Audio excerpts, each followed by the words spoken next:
Hello friends, എല്ലാവർക്കും എൻ്റെ YouTube ചാനലിലേക്ക് സ്വാഗതം. ഇന്ന് നമുക്ക് ചെറുപയർ പരിപ്പ് വെച്ച് പായസം ഉണ്ടാക്കാം. ഇപ്പോൾ വിഷു ഒക്കെ അല്ലേ, അപ്പോൾ നമുക്ക് ചെറുപയർ പരിപ്പ് വെച്ച് പായസം ഉണ്ടാക്കിയാലോ? അതിനു മുമ്പ് നിങ്ങൾ ആരെങ്കിലും എൻ്റെ വീഡിയോ ആദ്യമായിട്ട് കാണുകയാണെങ്കിൽ സബ്സ്ക്രൈബ് ചെയ്യാൻ മറക്കരുത് കേട്ടോ. അപ്പോൾ നമുക്ക് ചെറുപയർ പായസം ഉണ്ടാക്കാൻ തുടങ്ങാം. ചെറുപയർ പായസം ഉണ്ടാക്കാനായിട്ട് ഞാൻ 250 ഗ്രാം, അതായത് 1/4 കിലോ ചെറുപയർ പരിപ്പാണ് എടുത്തിട്ടുള്ളത്. ഇതൊന്ന് വറുത്തെടുക്കാം. ചെറുപയർ പരിപ്പ് വറുത്തെടുക്കാനായിട്ട് ഞാനിവിടെ ഒരു അടികട്ടിയുള്ള പാത്രം, അതായത് ചീനച്ചട്ടി അടുപ്പത്ത് വെച്ചിട്ടുണ്ട്. ഇതിലേക്ക് നമുക്ക് ചെറുപയർ ഇട്ട് നന്നായിട്ട് റോസ്റ്റ് ചെയ്തെടുക്കണം. ഒരു മീഡിയം തീയിലിട്ടിട്ട് വറുത്തെടുക്കുക കേട്ടോ. ഇത് റോസ്റ്റായി വരുമ്പോൾ നല്ലൊരു സ്മെല്ല് വരും. അതുവരെ നമുക്കിത് ഡ്രൈ റോസ്റ്റ് ചെയ്ത് എടുക്കണം. നമ്മുടെ ചെറുപയർ പരിപ്പ് കളർ ചേഞ്ചായി വന്നിട്ടുണ്ട്. ഇപ്പോൾ നമ്മുടെ ചെറുപയർ പരിപ്പ് ഫ്രൈ ആയിട്ടുണ്ട്. നമുക്കിത് തീ ഓഫ് ചെയ്ത് മാറ്റി വയ്ക്കാം. ചെറുപയർ പരിപ്പ് ഞാനൊരു പാത്രത്തിലേക്ക് മാറ്റിയിട്ടുണ്ട്. ഇതൊന്ന് ചൂടാറട്ടെ, എന്നിട്ട് നമുക്കിത് കഴുകിയെടുത്ത് വേവിക്കണം. ഇനി നമുക്ക് ഇതിലേക്ക് ആവശ്യമുള്ള ശർക്കര ഉരുക്കാനായിട്ട് നോക്കാം. ശർക്കര എല്ലാതും അലിഞ്ഞു വരുന്ന വരെ നമുക്കിത് ഉരുക്കിയെടുക്കണം. ഞാനിവിടെ 3/4 കിലോ ശർക്കരയാണ് എടുത്തിട്ടുള്ളത്. നമ്മുടെ മധുരത്തിന് ആവശ്യമുള്ള ശർക്കര ഒഴിച്ചു കൊടുത്താൽ മതി. അപ്പം നമ്മുടെ ശർക്കര ഇവിടെ നന്നായി അലിഞ്ഞു വന്നിട്ടുണ്ട്. ഇത് നമുക്കൊരു സ്ട്രെയിനർ വെച്ച് അരിച്ചെടുക്കണം. അതിൽ വല്ല കല്ലോ മണ്ണോ കരട്ടോ ഒക്കെ ഉണ്ടെങ്കിൽ പോയി കിട്ടാനായിട്ട് ഇത് നമുക്ക് ഒരു സ്ട്രെയിനർ വെച്ച് അരിച്ചെടുക്കാം. ശർക്കര ഇവിടെ അരിച്ചെടുത്ത് മാറ്റി വെച്ചിട്ടുണ്ട്. ഇനി നമുക്ക് ചെറുപയർ പരിപ്പ് വേവിക്കാനായിട്ട് നോക്കാം. ചെറുപയർ പരിപ്പ് വേവിക്കാനായിട്ട് ഞാൻ ഒരു കുക്കർ അടുപ്പത്ത് വെച്ചിട്ടുണ്ട്. കഴുകി വെച്ച ചെറുപയർ പരിപ്പ് നമുക്ക് ഇതിലേക്ക് ഇട്ട് കൊടുക്കാം. ഇതിലേക്ക് നമുക്ക് വെള്ളം ഒഴിച്ചു കൊടുക്കാം. ചെറുപയർ പരിപ്പിലേക്ക് ഞാൻ ഒരു 4 ഗ്ലാസ് വെള്ളം ഒഴിച്ചു കൊടുത്തിട്ടുണ്ട്. ഇനി ഒരു 1/4 ടീസ്പൂൺ നെയ്യ് ഇട്ട് കൊടുത്തിട്ടുണ്ട്. ഇതൊരു 3 വിസിൽ നമുക്ക് അടുപ്പിച്ച് വേവിക്കാം. കുക്കർ ഞാനിവിടെ മൂടി വെച്ച് കൊടുത്തിട്ടുണ്ട്. ഇത് മീഡിയം തീയിലിട്ടിട്ട് നമുക്ക് വേവിക്കാം. കുക്കർ വിസിൽ വരട്ടെ. അപ്പോഴേക്കും നമുക്ക് ഇതിലേക്ക് ആവശ്യമുള്ള തേങ്ങാപ്പാൽ എടുക്കാം. തേങ്ങാപ്പാൽ എടുക്കാനായിട്ട് ഞാനിവിടെ 2 തേങ്ങയാണ് എടുത്തിട്ടുള്ളത്. 2 തേങ്ങയുടെ നാളികേരമാണ് ഇത്. ഇത് നമുക്കൊരു മിക്സി ജാറിലിട്ട് കുറച്ച് വെള്ളം ഒഴിച്ച് 1-ാം പാലും 2-ാം പാലും വെവ്വേറെ എടുക്കണം. അപ്പം നമുക്ക് തേങ്ങാപ്പാൽ എടുത്തിട്ട് വരാം. കപ്പിൻ്റെ അളവ് പറയുകയാണെങ്കിൽ, അതായത് ഗ്ലാസിൻ്റെ അളവ് പറയുകയാണെങ്കിൽ ഒരു 4 കപ്പ് തേങ്ങയാണ് ഇത് ഉണ്ടാവുക കേട്ടോ. ചെറുപയർ പരിപ്പ് ഞാനിവിടെ ഒരു 4 വിസിലടിച്ച് ഓഫ് ചെയ്തിട്ടിട്ടുണ്ട്. അതിൻ്റെ പ്രഷർ പോയിട്ട് നമുക്കത് തുറന്ന് നോക്കാം. തേങ്ങയുടെ 2-ാം പാല് ഒരു 5 കപ്പ് എടുത്ത് വെച്ചിട്ടുണ്ട്.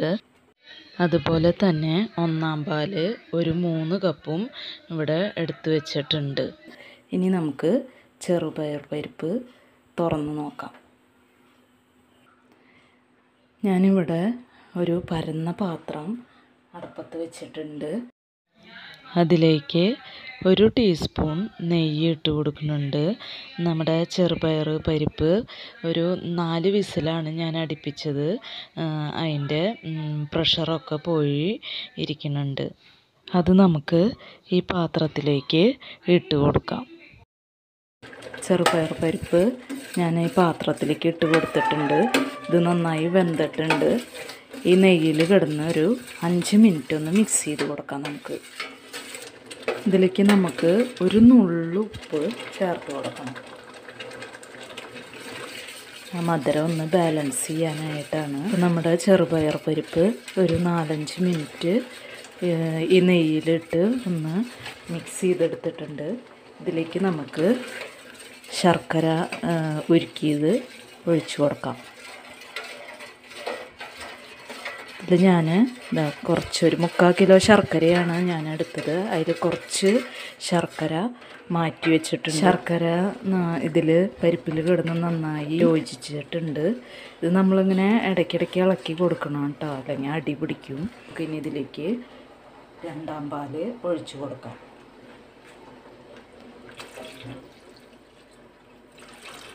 ഇതിനി നല്ലോണം മിക്സായി കുറുകി വരുമ്പോൾ നമുക്ക് 1ാം പാൽ ഒഴിച്ചു കൊടുക്കണം. നമ്മുടെ ചെറുപയർ പരിപ്പ് പായസം ഇവിടെ കുറുകി വന്ന് തുടങ്ങിയിട്ടുണ്ട്. ഒന്നും കൂടി കുറുകി കഴിഞ്ഞാൽ നമുക്ക് ഇതിലേക്ക് 1ാം പാൽ ഒഴിച്ചു കൊടുക്കാം. ഇവിടെ ഞാനൊരു മിക്സി ജാറിലേക്ക് ഒരു 2 ടീസ്പൂൺ പഞ്ചസാര ഇട്ട് കൊടുത്തിട്ടുണ്ട്. ഇതിലേക്ക് ഒരു 10-12 ഏലക്ക ഞാൻ എടുത്തിട്ടുണ്ട്, അത് ഇട്ട് കൊടുക്കുക. 1 ടീസ്പൂൺ നല്ല ജീരകം ഇതിലേക്ക് ഇട്ട് കൊടുക്കുന്നുണ്ട്. ഇത് നന്നായിട്ട് പൊടിച്ചെടുക്കാം. പായസം അപ്പുറത്തെ അടുപ്പിൽ ഞാൻ കുറുകാനായിട്ട് മാറ്റി വെച്ചിട്ടുണ്ട്. അതാവുമ്പോഴേക്കും നമുക്ക് കുറച്ച് അണ്ടിപ്പരിപ്പ് വറുത്തെടുക്കണം. ഒരു 1.5 ടേബിൾ സ്പൂൺ നെയ്യ് ഞാൻ ഒഴിച്ചു കൊടുത്തിട്ടുണ്ട്. നെയ്യ് ചൂടാവുമ്പോൾ നമുക്ക് കുറച്ച് അണ്ടിപ്പരിപ്പ് വറുത്തെടുക്കണം. ഇത് വീട്ടിൽ തന്നെ ചുട്ടെടുത്ത് പരിപ്പെടുത്ത അണ്ടിപ്പരിപ്പാണ്. ഇത് നമ്മുടെ അടുത്ത വീട്ടിൽ നിന്ന് കിട്ടിയതാണ് കേട്ടോ. അവിടെ കശുമാവുണ്ട്, അപ്പോൾ അവിടെ നിന്ന് കിട്ടിയതാണ്. അത് ചുട്ട് പരിപ്പ്, അതിൻ്റെ അണ്ടിപ്പരിപ്പ് എടുത്തതാണ്. ഇത് നമുക്കൊന്ന് വറുത്തെടുക്കണം. പരിപ്പ് ഇപ്പോൾ വറവായിട്ടുണ്ട്. ഇത് നമുക്ക് കോരി മാറ്റി വയ്ക്കാം. കുറച്ച് മുന്തിരി വറുത്തെടുക്കാം. മുന്തിരി ഇവിടെ പൊങ്ങി വന്നിട്ടുണ്ട്. ഇത് നമുക്ക് കോരി മാറ്റി. കുറച്ച് തേങ്ങാക്കൊത്ത് ഇവിടെ ഞാൻ ചെറിയ കഷ്ണങ്ങളാക്കി വെച്ചിട്ടുണ്ട്. അത് നമുക്ക് വറുത്തെടുക്കണം. നമ്മുടെ ഏലക്കയും ജീരകവും പഞ്ചസാരയും കൂടി മിക്സിയിലിട്ട് പൊടിച്ചത് അരിച്ചെടുത്ത് ഞാൻ ഇവിടെ മാറ്റി വെച്ചിട്ടുണ്ട്. നമ്മുടെ തേങ്ങാക്കൊത്ത് ഇപ്പോൾ ബ്രൗൺ കളറായി വന്നിട്ടുണ്ട്. ഇത് നമുക്ക് കോരി മാറ്റിയെടുക്കാം. നമ്മുടെ പായസം ഇപ്പോൾ കുറുകി വന്നിട്ടുണ്ട്. ഇതിലേക്ക് നമുക്ക് 1ാം പാല് ഒഴിച്ചു കൊടുക്കാം. ഒന്ന് ചൂടാവുമ്പോൾ, നല്ലോണം ചൂടാവുമ്പോൾ നമുക്ക് ഓഫ് ചെയ്തിടണം. ഇതിന് തീ ഓഫ് ചെയ്യാം. നമുക്കിതിലേക്ക് അണ്ടിപ്പരിപ്പും മുന്തിരിയും തേങ്ങാക്കൊത്തൊക്കെ ചേർത്ത് കൊടുക്കാം. പൊടിച്ച ഏലക്കാപ്പൊടി ഉണ്ടല്ലോ, അത് കുറച്ച് ഇത് മിക്സാക്കിയിട്ട് ചേർത്ത് കൊടുക്കണം, അല്ലെങ്കിൽ അത് കട്ട കുത്തും.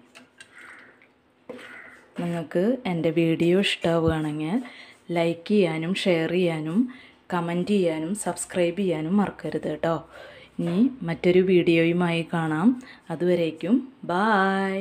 Thank you.